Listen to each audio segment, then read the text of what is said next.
in the square, cheering at the Vatican. A white smoke, meaning we have our next pope.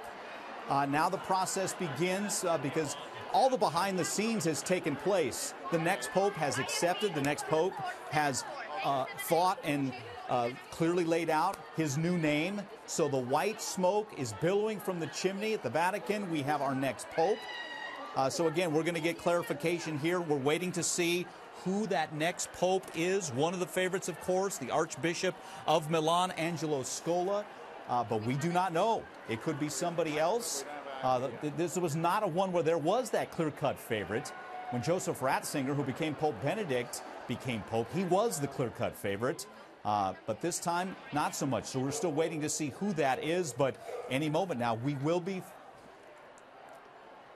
Okay, here's the timeline. It could be within the hour. As there you see the bells ringing. Indeed. So white smoke is billowing. That is confirmed. Indeed, we believe we have our next pope. So a couple of things. We're going to stay on top of this for you and let you know all that's going on at the Vatican. We have already hit the pause button. You're not going to miss any testimony concerning Jodi Arias. And we're going to get our experts to weigh in on this as well. Their thoughts. Is this about the right timeline? We know that the leaders, the cardinals, wanted to move in an expeditious way with Holy Week coming very soon.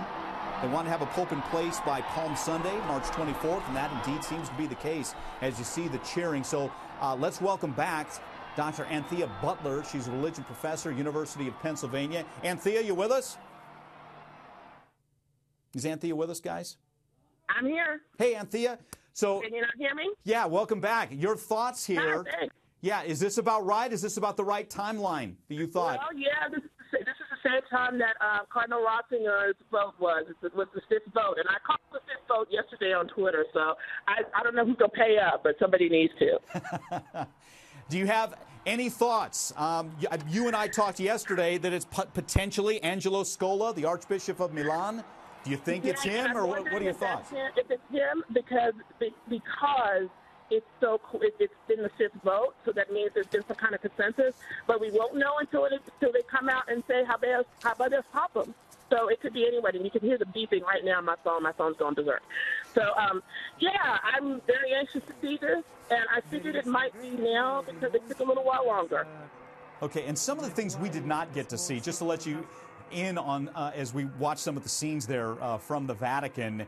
The Cardinal Dean, Giovanni Battista, asked the new Pope, do you accept basically the election as Supreme Pontiff? And then if he accepts, which he obviously did, and then he asked, by what name do you wish to be called? And then the new Pope gives his name at that point. So there's so much tradition, so much ritual here, isn't it, Anthea? Anything you want to add to that? Yeah, there's a lot of tradition, and right now, whoever it is being dressed right now. He'll spend a little time in prayer and Eucharistic adoration.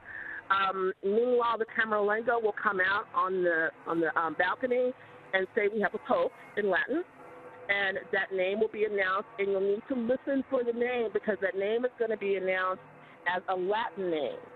And so the first name, like Johannes, will be honest, and you'll need to listen very carefully. You'll hear them say the regular last name, and then they'll say the name of that new pope.